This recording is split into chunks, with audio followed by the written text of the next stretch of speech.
Alright, hello everyone and welcome to yet another replay review. I am Ursinity, of course, and today's replay review is going to be focusing on Salty Sushi. He's going to be playing Phantom Assassin this game. This is a ranked game apparently. I did not know his MMR specifically, but I believe he is high 2Ks, or like mid to high 2Ks. And I mean, we'll be able to judge from the game, but I'm quite sure he's around there. And, you know, it's going to be regular replay review style. Talk about decision making, itemization. I play a lot of Phantom Assassin, and we recently just did a Theory Crafting Thursday. Actually, no, it wasn't recent, but a while ago we did a PA Theory Crafting Thursday. And, yeah, so even though we're going to be talking about him specifically, you got to think PA is a hero that has some clear weaknesses, and that's why you can't. She's not one of those heroes you can pick every game, I would say. So the big problem PA has is pre-BKB, she can be locked down pretty securely.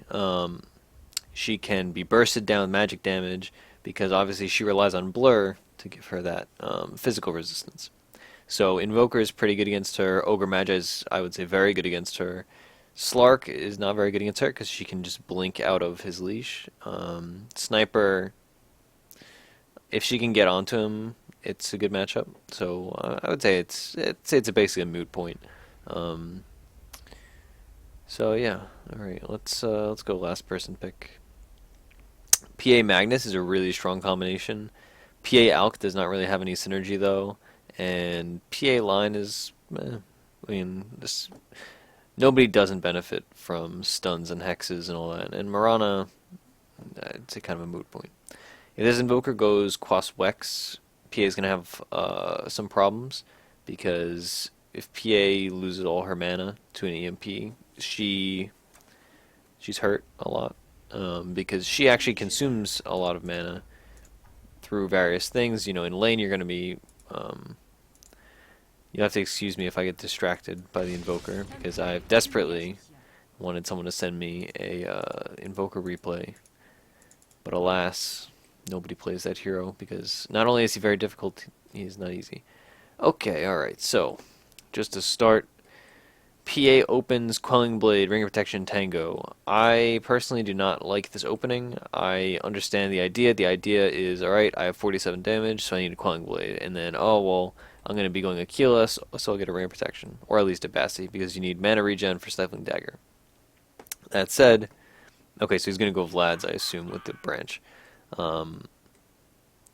My problem here is that he's only going to lane with 4 tangos.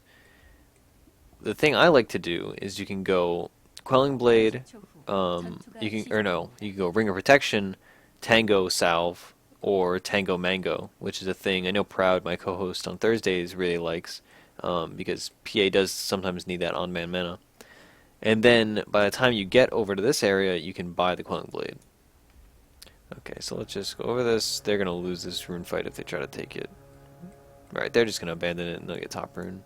I should be able to kill this guy. Okay, yeah, that's fine. Slark sucks in lane. That's going to be so rough.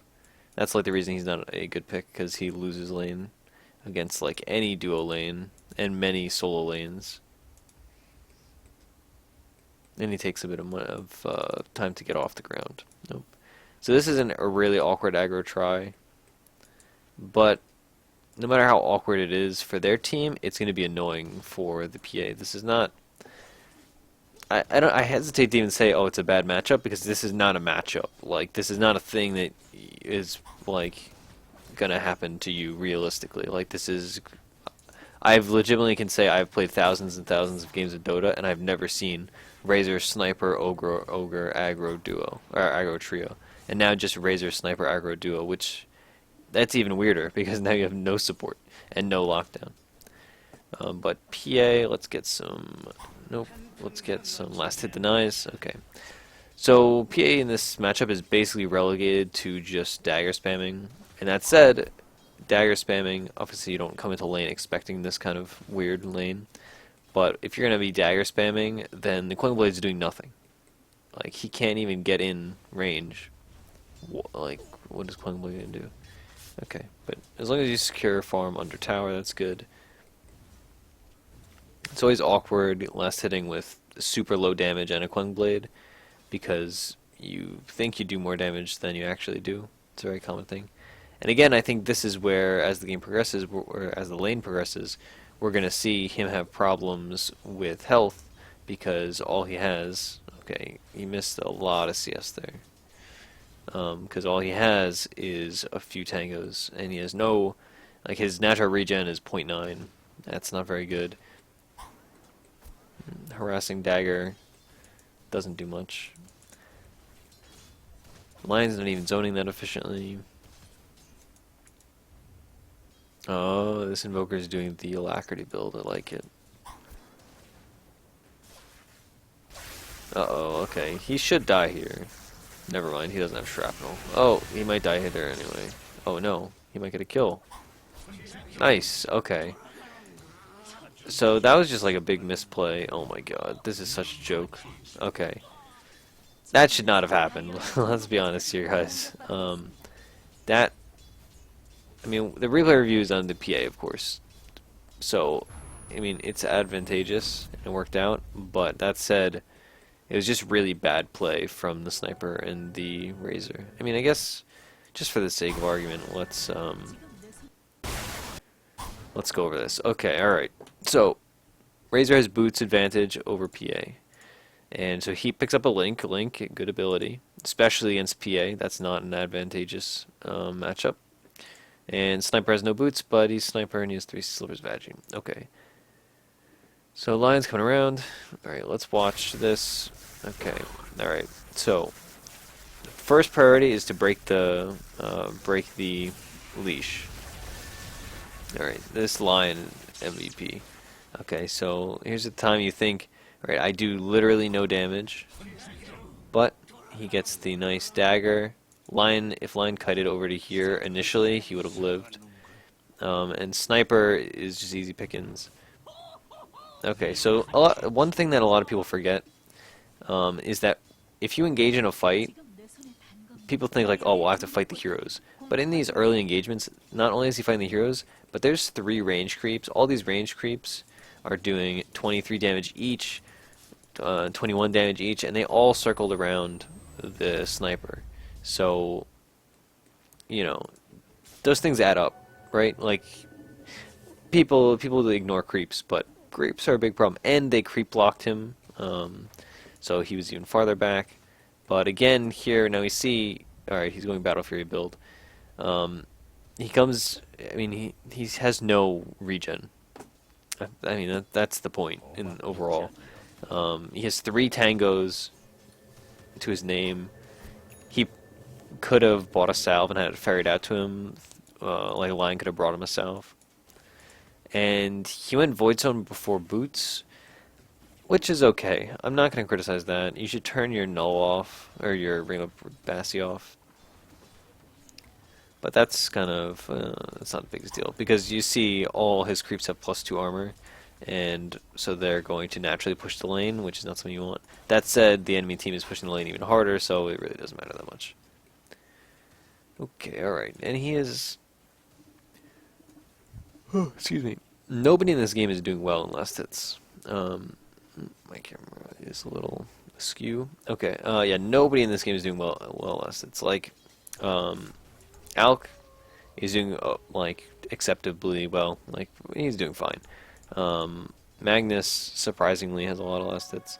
And then PA was disrupted by that fighting.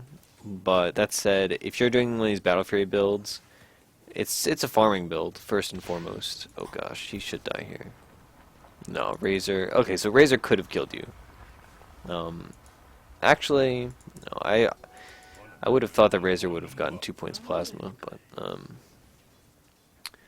but he did not. Okay, alright. What else?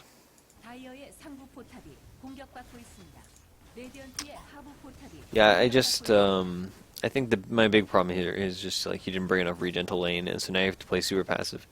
And a lot of people hesitate to bring to ferry regen out on the courier, but it's a good thing to do.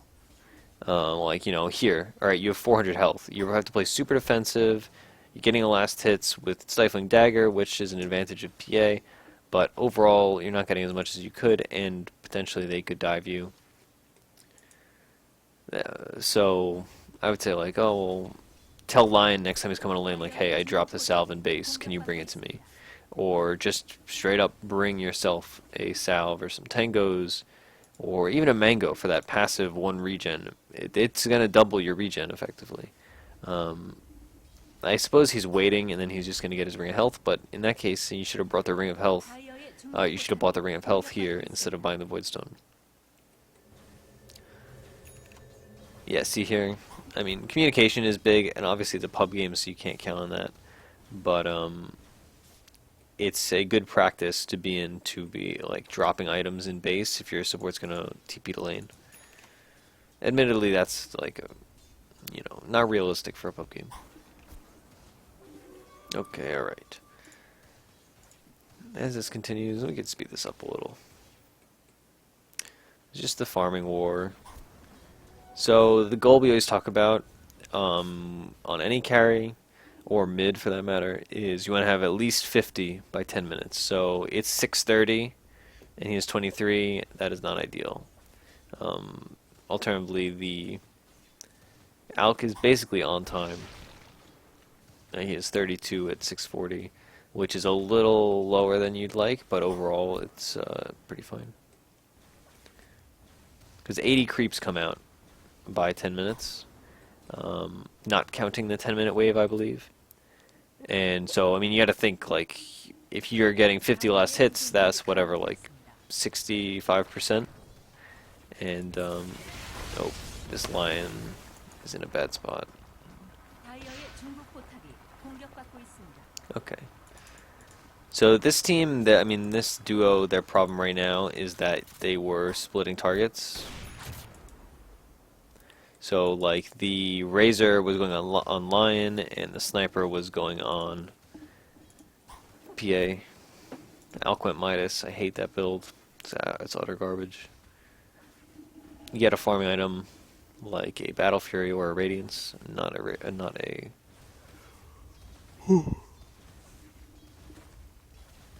Excuse me. Oh my god. I don't know why I'm always like yawning in these replay reviews. I'm just talking so much. But yeah, Midas on Alk is a garbage build. Honestly, don't ever do it. Yeah. Okay, so now your tower's gone.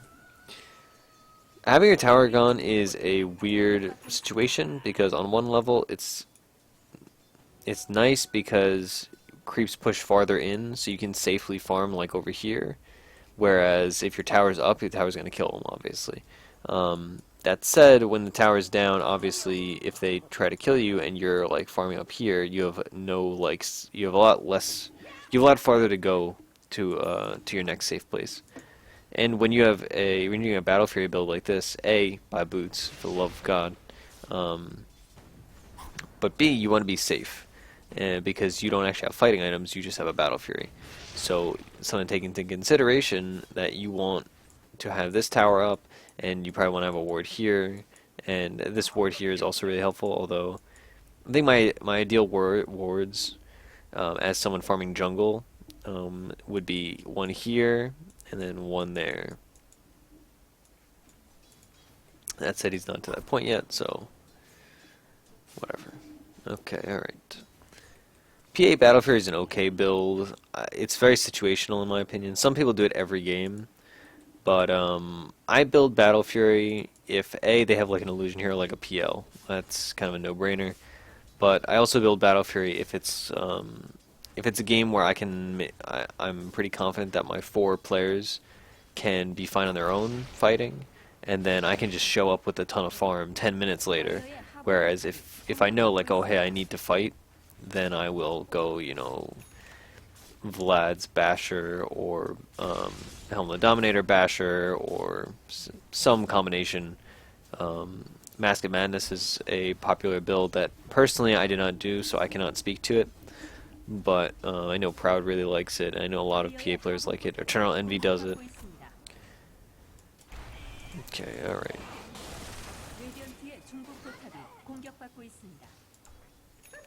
Poor Mirana.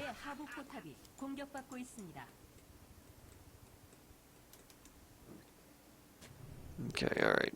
I think we can fast forward. Pushing the tower pretty well. It's not in deny. Yeah, nice. Okay, alright. Invoker is doing the wrong spell build for this skill build. Like, I mean, his meteor is going to do 75 damage and 15 per second. That is not good. That is low. That's smart. They knew they couldn't kill him. Get boots before Battle Fury. This is like a frustration I have very often. Also, if you're passively farming a lane, you shouldn't miss creeps. Spend some time in bot games and make sure that you don't miss easy stuff like that.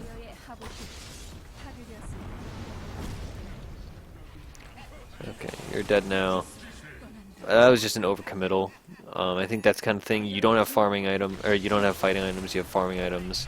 So, by definition, you should not be fighting.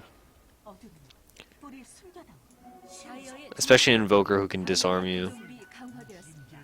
Or, I mean, if he was better, he would have just invised away. Yeah, deafening blast with this build is for future reference. Okay. So, not to, you know, I'm famous for my invoker tangents, but this build is bad, is not good. Okay, so invoker, you need to like go into two, you know, like pick two basically,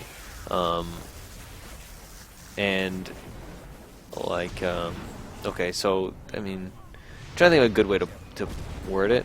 But the idea is, if you're playing Invoker, pick two. Like, you go Quas Wex, or you go Quas Exort, or if you do the Alacrity build, that's like a little different, because you get 1 point Exort at level 1, and then you go Quas Wex, and that gives you Alacrity for lane, which is what I thought he was doing, but instead he's doing this like half measure, where he just gets a little bit of everything, and it's really bad. And so, like, he's using Meteor with 2 points in everything.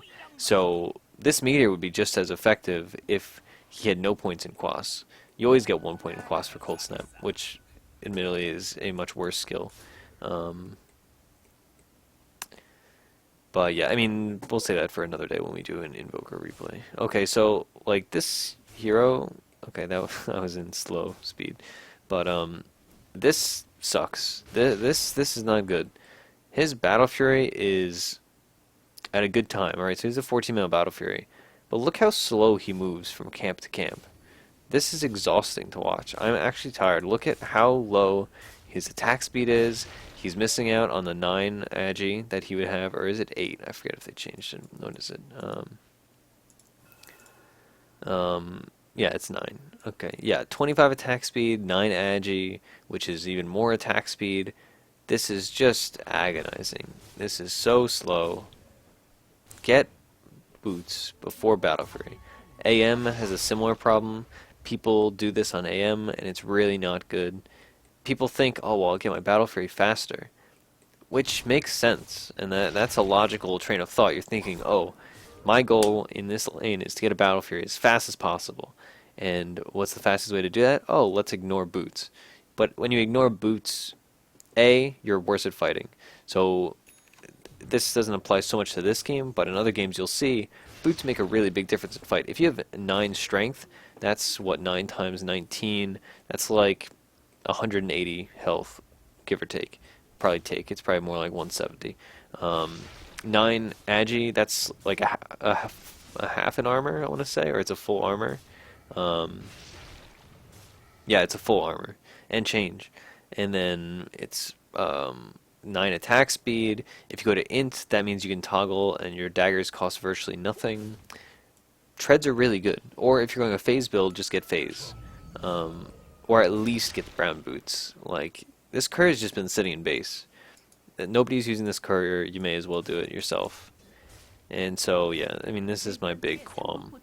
Especially, like, you could ferry out these things and then just go to the side shop. After farming this, take, like, 2 steps, go to the side shop and get your Boots of Elven Skin. Okay. Oh god, this is a disaster. Okay, you do no damage. I mean, if a Razor is soaking all your damage, you can't turn. Like, on some heroes it'd be like, alright, well, stuff's going badly, I'm just gonna turn and do some damage. But you turn on a Razor, you don't do damage. Like, you do nothing. Nothing is accomplished. Except, like, you know, if he had kept running, one of his teammates, like, perchance may have TP'd here. And then he could blink to him. Alternatively, he could have, like, alright, so they engaged over here. Line was over here, and PA was over here. PA kept running this way. PA could have blinked to line and then tried to juke over there. PA didn't have a TP on her, did she? I don't think she did. So that's something to take into consideration. So, I mean, big criticisms already are buy treads and buy treads.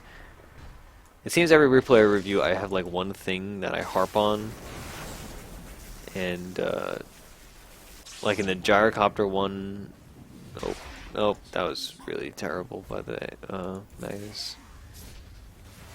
They'll be fine though. Okay, alright. That's good, that's a good kill. Okay. Alchemist, his build is garbage. We're not doing an Alchemist review though, are we? Thankfully nobody on this team has regen.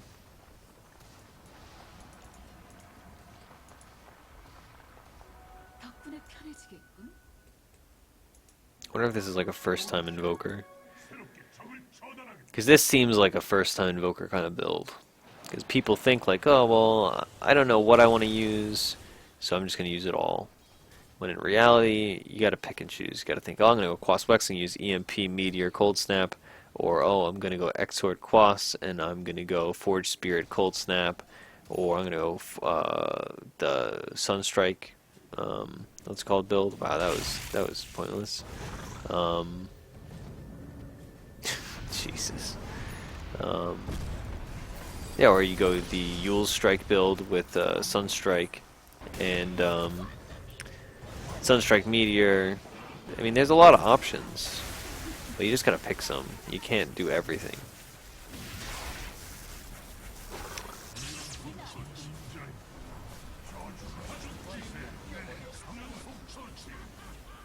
So here's the same problem. I mean, the Razor just has a lot of... He's very fed. And you have a farming build. So I think overall the lesson I'm trying to teach here would be, if you devote yourself to a farming build, identify, hey, I'm doing a farming build. Don't do a farming build and then try to fight. And the opposite is also true. If he did a fighting build, like let's say he went Vlad's Basher or Helm of the Dominator Basher, or you know, one of the Deso builds, or I mean, again, any number of fighting builds, he would not be able to farm efficiently, so he would be much better off fighting. So you gotta really like pick and choose on PA. And I think they're like, obviously you can still fight with the Battle Fury, and you can still farm if you have, you know, whatever combination of items that's not farming items necessarily. That said, it's more effective, I suppose. I wouldn't say efficient necessarily, but it's more effective to pick one or the other.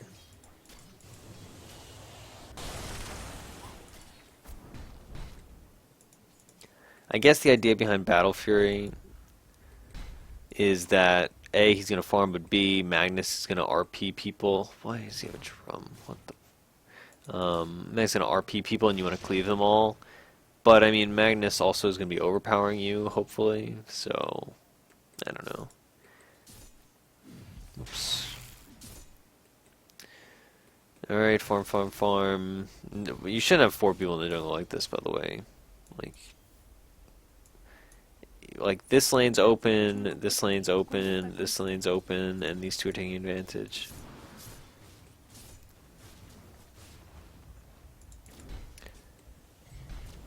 I agree with the farming idea. Like, actually, I really he's committed so hard into this Battle Fury farming build, and his team is very farm heavy. That is he building a Shadow Blade also? Oh my God, this is the game of Shadow Blades. Um, wow, that's some timing.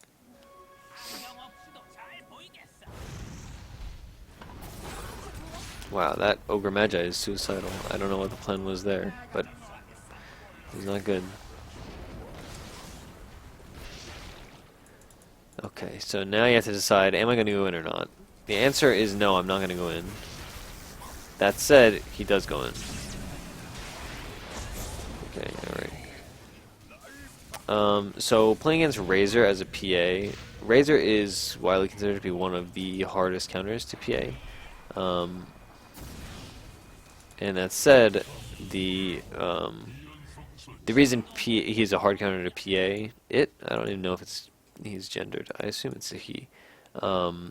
Reason Razor beats PA out is that PA jumps on him to try to kill him, and he just leashes you, and he's soaking up what is it?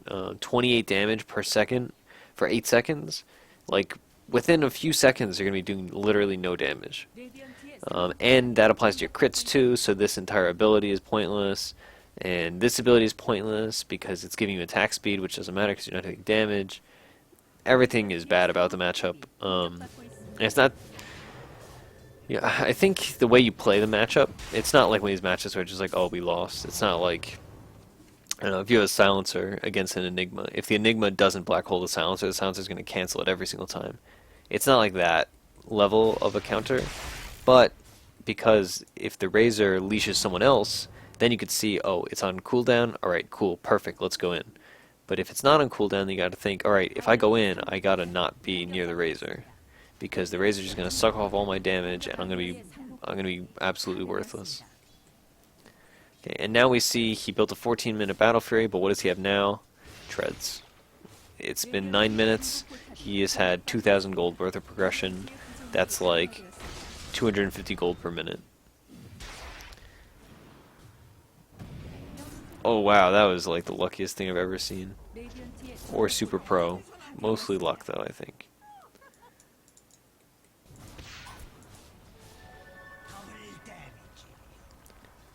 Okay, this is the point where you leave. Because, alright, I get it. You want to farm. Okay, now just TP. Okay. I feel like in that instance, you gotta either find something to blink to, or you gotta line of sight and TP. Like, it's pretty clear. I should sit in frame since I'm on the webcam. It's pretty clear, like, when you don't kill the sniper, of course his allies are gonna come try to kill you. Of course, like, in what world do they not? So that's the time when you cut your losses. You don't farm the wave, as appealing as it may seem. And you might think like, oh, hey, well, I'm going to farm it super fast. Like, I have cleave, I have crit, but clearly it's not fast enough. So I think that's one of those instances where you don't play the odds. You think, all right, let's just be safe and let's run.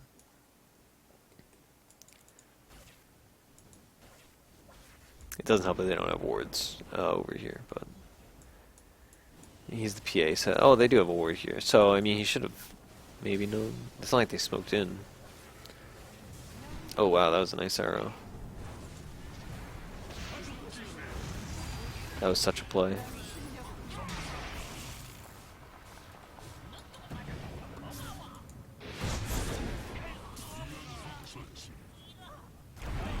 Okay. Alright, that was a good blink strike. I like that. Alk comes in. He has no mana. He's terrible.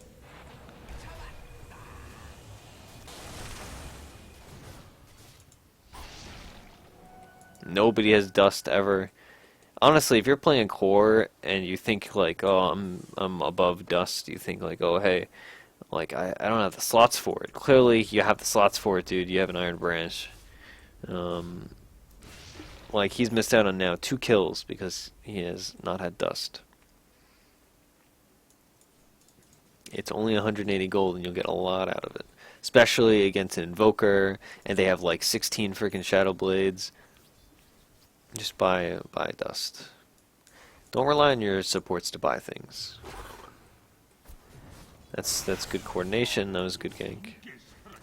Again, I think this is a game where he could have done a fighting build. Or, yeah, I think definitely with an Alchemist on your team, like, you know this guy's super greedy. So you think, alright, let's just do a fighting build. That's fine. And you do a fighting build, and then you get overpowered, so you have Cleave without having Battle Fury. That said, Cleave does stack, so, I mean, it makes sense in some way. This is a really weird ward. Okay, let's speed this up, because everybody's just farming. What do we see net worth-wise? Okay, of course, Alk's at the top. P is lagging a little behind. I think Slardar had a lot of successful ganks. And Razor got a lot of kills, so it's not surprising. Really? Dying, freaking yawning for no reason. Okay, alright.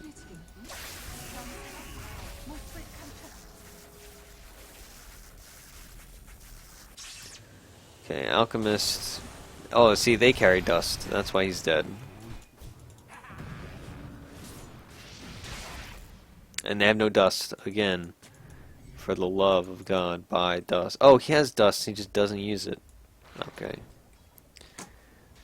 I mean, that's like the classic thing people make fun of lower bracketed players for. They're like, oh man, pick Invis hero. It's literally impossible to kill.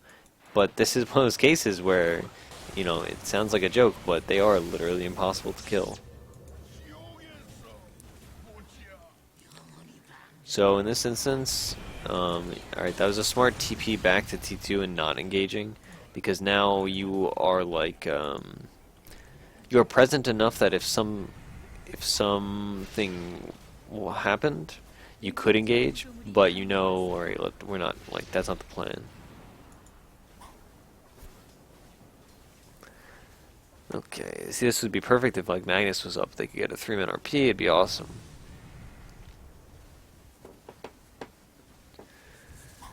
Okay, alright. What else is happening? I mean, this is just like a standoff. The Dire team, oh, well, okay, so this was... Okay, you brought it back. But initially I was very concerned, because there's no reason to go over here. Like, you're not going to be able to farm this camp when the entire Dire team is nearby. And it's not like... And it's not like he can go in and fight. Oh god.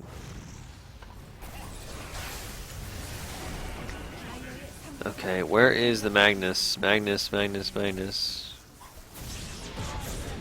Perfect. Magnus should have overpowered you, but it's fine.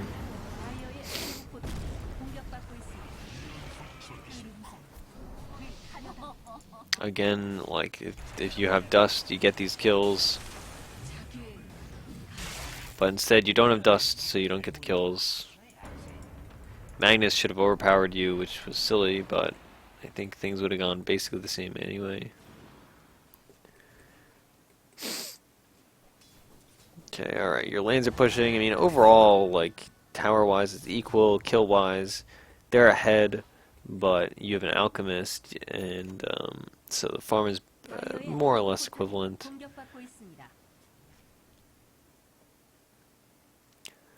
Okay, alright, so let's continue. Let's keep moving. I'm trying to make these replay reviews a little more like palatable, because some of the other ones were like an hour long, because of the client being broken. But now that's fixed, I can kind of manipulate the time however I want. I can pause, I can rewind, I can fast forward.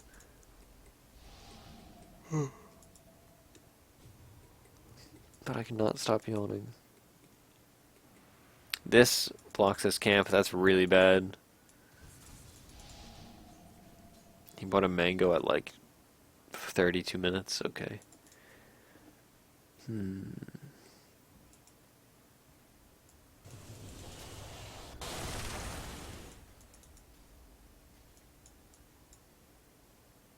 So Razor's items have kind of stagnated. I mean, he has a good deal of money in the bank. He's probably going to go like an AC. But that said, he was really snowballing, and the raiding team stopped that for at least a time. we will see how the game progresses, because as per usual, I have not seen the end results of this game. I just hit watch replay, and I begin. The other team is Roche. Still looks like the Dire team is going to angle to Roche, though. That's smart. The Radiant team is stacked up a lot, and it's really hard to farm multiple heroes when you are stacked up. Oh, they don't have dust still. Okay, alright. When you don't have dust, there's no point in like trying to kill people out of invisibilities.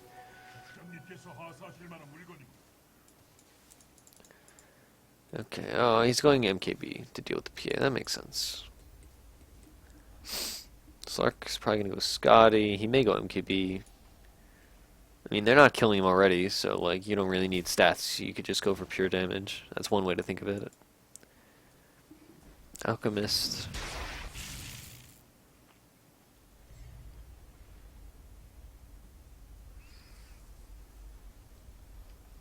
I thought something was going to happen, so I stopped the fast forward.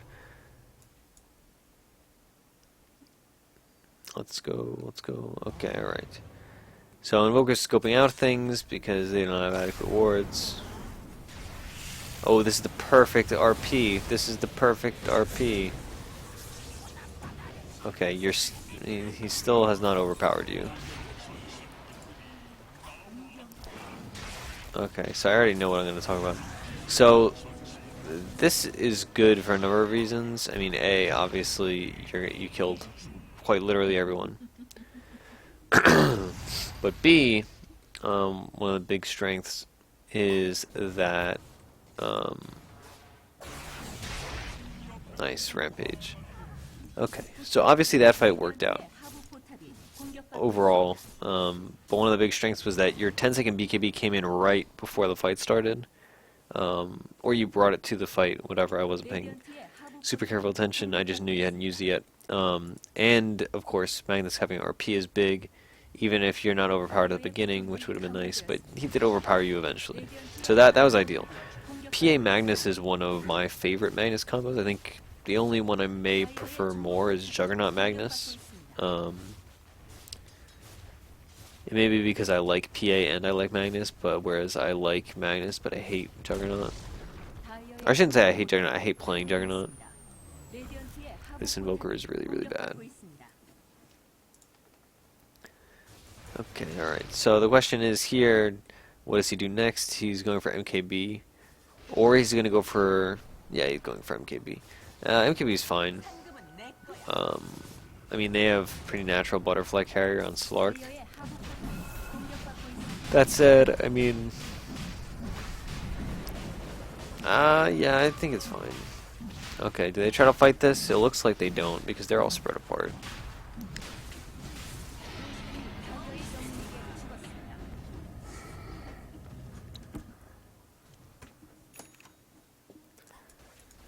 Okay. Now the Dire has picked up basically 2 MKBs. Wraith King, or Razor is pretty close to it. So these are the kind of items that you really gotta start worrying about. This is why I generally go AC on PA.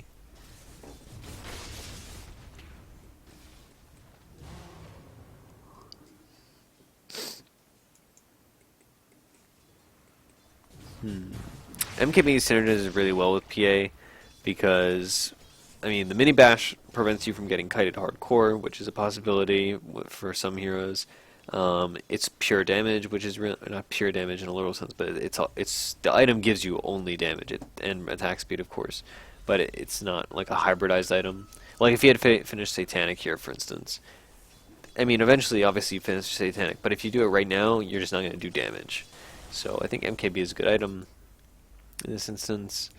It's smart. I've seen people go butterfly in PA. Don't do that. That's stupid.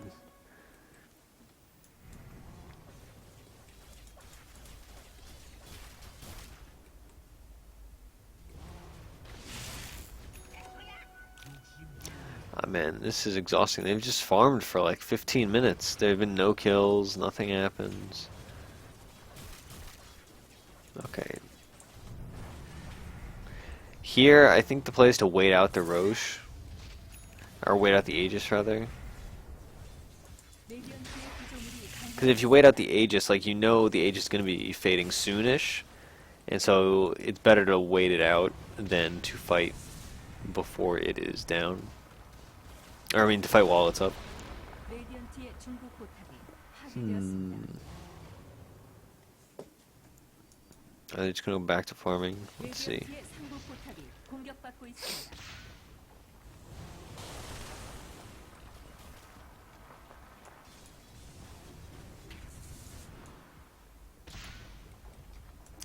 Having level 4 overpower, though, is pretty huge. Yeah, boy, nobody's just... People just aren't doing anything. Okay, see now... They... Oh boy, Razor just lost Aegis and he popped BKB. They should know this. Alright, I shouldn't say they should know this, but they may know this. And this would be a great time to fight. Top does get ratted, though, by Slark. Slark is just rolling in the money.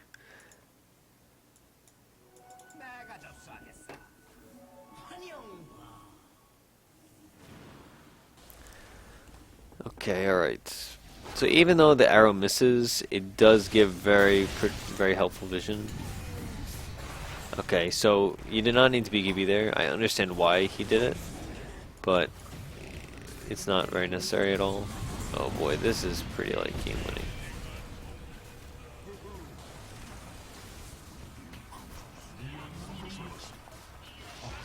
Nice, that was close. Still worked out. Man, I thought he was gonna try to kill you with that.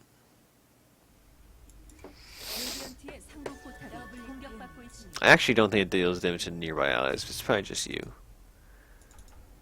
I think now is the time to finish Satanic, though. I think finish Satanic and carry TP is the play.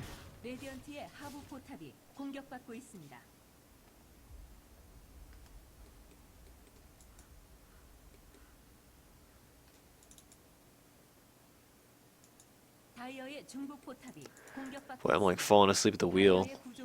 So he could have brought the Satanic recipe with him. He might have been saving for buyback, although he doesn't have buyback, so who knows. Or someone else may have needed a courier secret shop, so he just bought it anyway. I like the Lion Ags build when you have Magnus on your team. I wouldn't build it all the time, but sometimes it's a nice luxury item. Ags, Octarina, and Lion is pretty insane.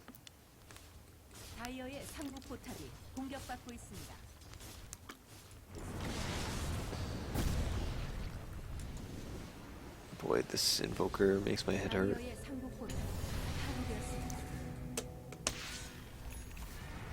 I feel like people just don't know how to use BKBs. Yeah, see, like this build, if he had one more point in Quas, he could have double forge. Double forge is a huge power bump from single forge for obvious reasons. Like, hey, there's two of them.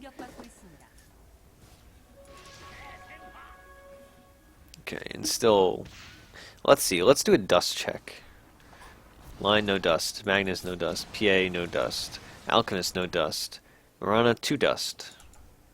Razor, no dust. Sniper, no dust. Ogre Magi, no dust. Slark, no dust. Invoker, no dust.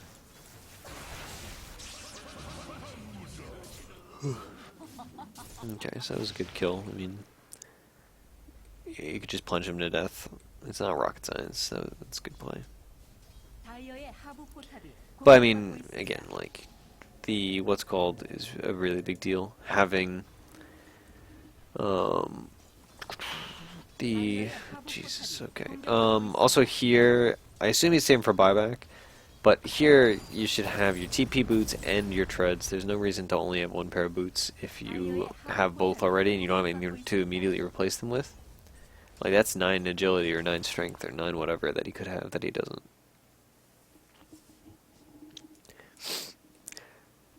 Okay, so he's not saving for buyback, so he's going Hyperstone, so he's going AC. I like this build. I think AC is the play. Alternatively, it could just be going Moonshard. I have seen people get a Moonshard on her pretty casually. Oh my god, let's get this game on the road. Both these teams, like, they have Outburst and then they just farm. Okay.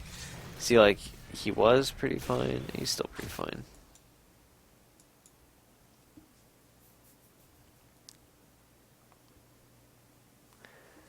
feel like in any game this long, you should just buy a gem just for ward vision. Like, only take it out of base when you have, when you can do it safely. Also, I don't remember if he did it earlier, but cutting one of these trees is big. It speeds up your farm efficiency. There's no good way to go through this way, but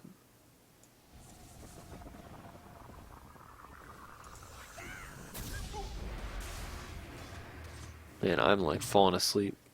It's terrible. So this is like the best case scenario, is them killing Razor before he gets to run away, or before he gets to even start a leash, or before his teammates get to react. Also, I mean, before, like, they force out a BKB charge, but I think ideally you kill him before forcing out the BKB charge. Just because if he does BKB, there's a chance he can get away. I think with this build, what you do is you go AC, and then maybe you go Moonshard, and then you replace the Battle Fury with an Abyssal. Alternatively, you go AC, and then you replace the Battle Fury with the Abyssal, and then you go Moonshard. Double boots also, depending on the game, you could get the double travels. There's a chance he may be going Mjolnir. I have seen that build before. I do not personally like it. I think it is not the best, but he is not doing that, so we don't have to complain. Magnus left.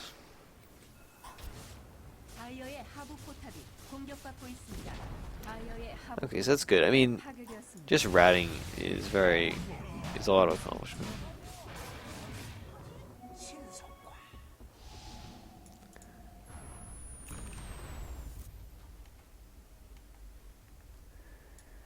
Okay, alright. Moving on, let's fast forward. Magnus is DC'd, we don't care, do we?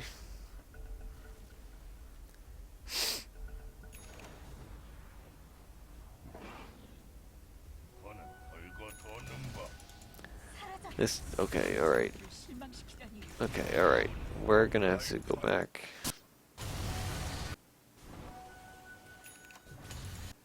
Okay, alright. So you are pushing the lane, obviously. An issue immediately is you're pushing the lane, however your Mirana is all the way back in base. Your big team fight ult, the Magnus, is like at your secret shop, so he's, you know, a good 5,000 units away. Lion is also a good, I mean, he's a bottom rune, so he's another good, you know, 2,500 to 4,000 units away. This is not the situation we want to be in, pushing alone. Let's continue. He did finish AC, but he does not have buyback. I don't think double boots are worth not having buyback.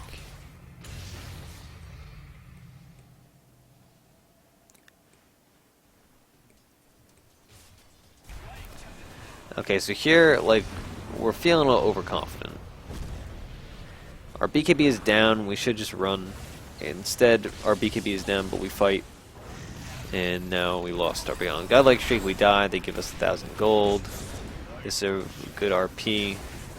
So he may be saved. No, he's not going to be saved. He's dead. That said, I mean, that was just a feed. That was just chain feed. I'm not going to, like, sugarcoat it. That was really just, like, PA got caught out, and then Lion fed into it, and then another person fed into it, and then Magnus wasted all his abilities on it. It's very simple. It's always hard to decide, like, hey, is this person definitely going to die, or can I get something out of it? Whether it's, oh, well, he still died, but we traded, or, oh, well, I saved him. That's always something to think about, and be careful of, because there are times where you just have to sacrifice people. Like that time, they should have just said, alright, PA's dead, she made a mistake, let's leave her. Also, you should have buyback. Any game that's, like, in this late game stage, I feel like buyback is a necessity on cores and a near necessity on supports. Especially if you're a support like Winter Wyvern that has a big team fight ult that is potentially game winning. They have two Desos on this team, don't they? Nope, they don't. Think about my last game or something. Okay, Sniper does Mask Man's build. I mean, obviously, he did that a long time ago, so it's a little late to talk about it, but things are going fine. This Slark went MKB. He could have just gone Silver Edge. One of the nice things, we talked about this on this week's Theory Carding Thursday, one of the nice things about Silver Edge is that it removes passive, like using P as the example, it removes blur for everybody for the next, what is it, 6 seconds?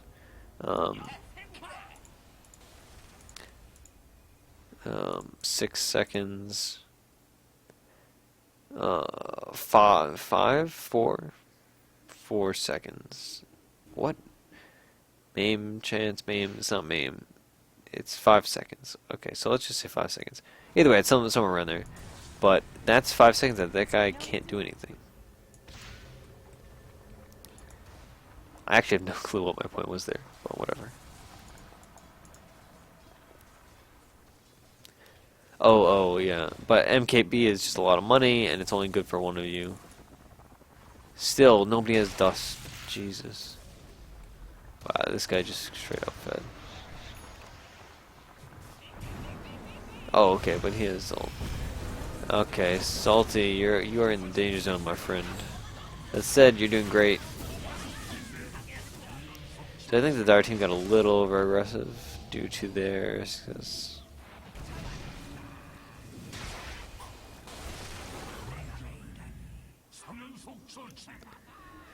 Okay, again, I'm like falling asleep at the wheel here, so we're gonna fast forward a bit. This should be like the game-winning push, honestly. They should see, alright, he's dead for 60, he's dead for 20, he's dead for 70, he's also dead for 45 or whatever it was. They should at least take racks here, force buybacks. Oops. Okay, PA, you're fighting, well, let's... Okay, so I like this plan. He pushes bottom while Alk pushes mid. It splits the pressure, and both of these cores are fed enough that they can't be dealt with by like just one person. And now that you have buyback, you can do this pretty safely. Okay. So he goes in, alright, he picks up the easy target, which makes sense, and then he goes back, kills ranged, and now he's gonna fight the melee and hopefully kill it. Razor, wow, okay. So I mean, this is one of those games where PA just kind of got out of control, and they let that happen. But that said, I do think like it was not the perfect game. So hopefully this has been like a productive set of comments. I think like the crux of it would be carry dust, buy boots before Battle Fury, treads or phase, whatever you're getting, buy them before Battle Fury. It'll serve you right. I know it sounds silly because you're like, oh, I have a blink. Like I can just I can just blink around and kill things and all that. But realistically, that is not the case. You can't really go on a Slark alone.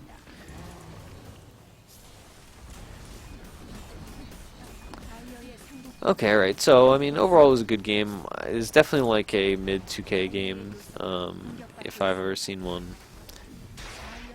Invoker did a bad build, but again, we'll do an Invoker build some other time. Okay, well, thanks for watching. Hopefully this was productive. Again, if you want to send me a replay review, I promise I won't fall asleep during it. You can send me them at Ursinity on Twitter. You can put them in the Defense of the Patients subreddit, r/Defense of the Patients. Anything else, I mean, you could put it in the comments of this video. Up to you. If you have an Invoker replay review, I'd love to watch that. And I promise to be kind. So, yeah, thanks for watching. Hopefully you enjoyed it. Hopefully you learned something. And see you next time.